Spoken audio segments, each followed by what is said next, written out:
All right, hey team, this is Jeffrey, and this is a quick tutorial on how to install and use the Zoom app. It's really simple. So if you're on a Mac, the first thing you want to do is go to your system preferences and then find your security and privacy settings. And under the general tab, you'll see that there's a section down here. You'll first want to unlock your to make any changes. But you're gonna look at this section down here, allow apps downloaded from, and you wanna make sure it's checked on the App Store and identified developers. If you're on High Sierra, you'll have to click the allow once you're installing it too, possibly. So once you've done that, then you're just going to the Download Center, and that can be found at zoom.us/downloads. If you just go to zoom.us, you can also find it under resources, download the Zoom client. Now this app does prefer Chrome. So if you don't have the Chrome browser, I recommend that. It's just a great browser, but this is the one you want right here, the Zoom client for meetings. Just click this and follow the instructions.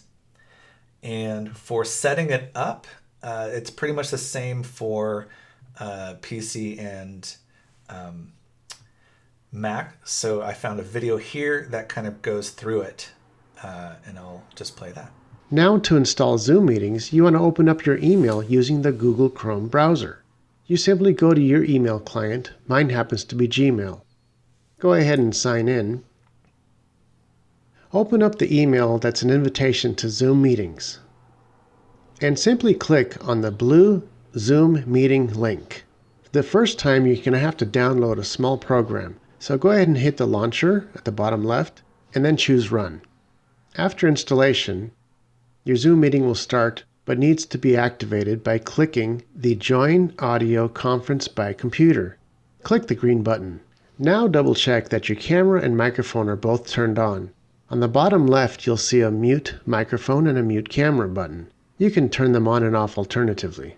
If you want to share your screen, hit the green Share Screen button. You can decide which desktop screen you'd like to share. Just click it and hit Share Screen. Your screen will now be viewable to other viewers on the other end. To stop, simply hit your Stop Screen Sharing button. It'll take you back to the regular screen. And now you can choose which view you'd like to see, whether it's a speaker view, a gallery view, or a split view. Once you're finished, click the red Leave Meeting button and then the blue Leave Meeting button. This will end the meeting, and that's all there is to it. One final note, on subsequent visits, you won't have to go through the whole process. Simply click the link in your email and choose Remember My Choice for all links of this type and click Launch Application. From now on, subsequent meetings, all you have to do is click on the blue link and it'll automatically open up. And that's all there is to it. All right, that's all there is to it. If you have any questions, let me know.